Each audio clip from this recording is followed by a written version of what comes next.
এই যে জলাশয়, জেলের মাছ ধরা, হাঁসের সাঁতার আর নৌকোয় মাঝির পারাপার।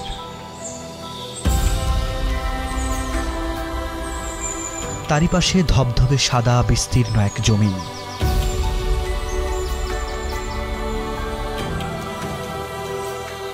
এসবই যে জীবনানন্দের কবিতার মতোই মুগ্ধতা ছড়ানো আমাদের রূপসী বাংলা।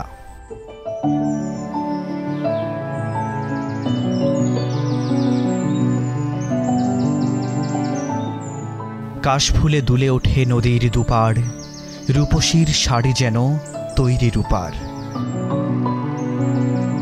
ঢাকার অদূরের এই শাড়িঘাট মনে করিয়ে দেয় কবি অচিন্ত্য কুমার সেনগুপ্তের এই ছড়াও।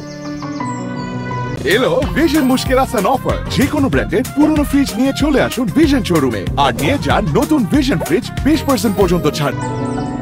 আকাশের নীল সবচেয়ে সুন্দর এই শরতেই।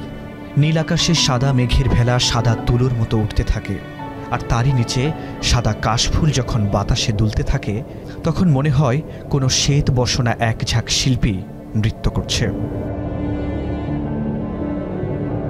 আমার শরৎকালটা খুব ভালো লাগে। একটা বিশেষ কারণ হচ্ছে শরতের আকাশটা খুবই সুন্দর থাকে। বন্ধু বান্ধবরা যখনই ছুটি পাই তখনই কোথাও না কোথাও ঘুরতে যাই। তো আজকে ভাবলাম যে একটুখানি কাশফুলের ভিতরে হারায় যাই, তো ওই পারপাসে আজকে এখানে আসা। ভালো লাগছে দেখে। হাওয়ায় হাওয়ায় দোলে ওই কাশফুল, উড়ে যায় আঁচল যে উড়ে এলো চুল। এই শরৎ আর কাশফুল কখনো নারীর শাড়ি পরার উপলক্ষ হয়ে ওঠে। তার কালো কেশ এই সাদা কাশের মাঝে হয়ে ওঠে আরো লাবণ্য। কাশফুলে মেয়েদের শাড়ি পরা একটা খুব শখিং ব্যাপার। সো এই জন্য ছোট বোনদেরকে সবাইকে নিয়ে চলে আসলাম শরতের আকাশ দেখার জন্য, কাশফুল দেখার জন্য।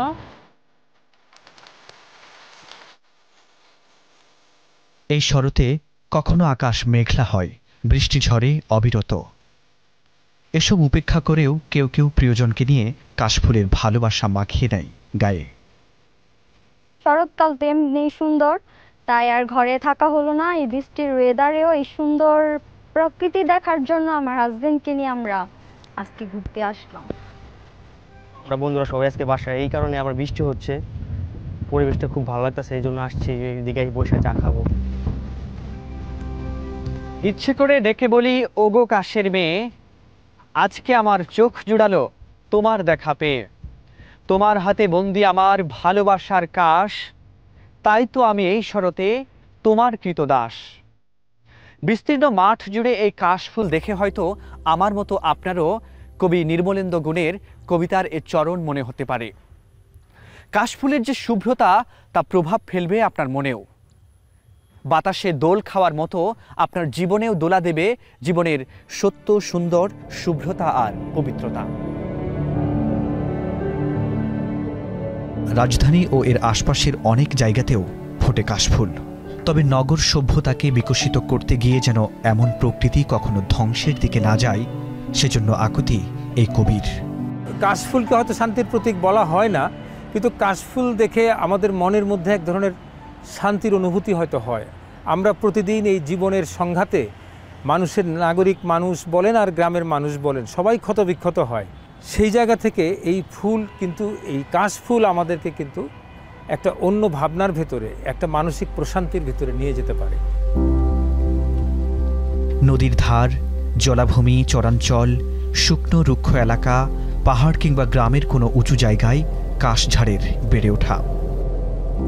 বন্যা হোক বা খরা হোক, যে কোনো পরিস্থিতিতে কিন্তু তারা হয়তো গাছটা মরে যেতে পারে, কিন্তু গোড়ার যে শিকড় অথবা যে মোথা, এগুলো কিন্তু মাটির নিচে নিজেকে ঠিকই সুপ্ত অবস্থায় রেখে দেয়। খুব উত্তপ্ত হয়ে যায় আবহাওয়াটা, গরম অনুভব করে, তখন কিন্তু এই সমস্ত জলজ প্রাণী যেগুলো পানিতে থাকতে পারে না অথবা উপরে ডাঙায় চলে আসে, পাখিরা আসে, তারা কিন্তু এই কাশবনের মধ্যে তখন আশ্রয় নেয়, তারা ছায়া খোঁজে। তখন বীজ হয়, এই বীজগুলো দ্রুত কিন্তু প্রচুর পরিমাণে হয়।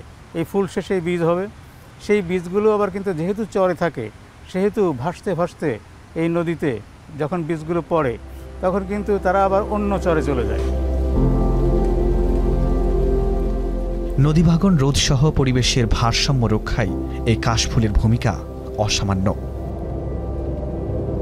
ফরহাদ বিন নূর, এখন, ঢাকা।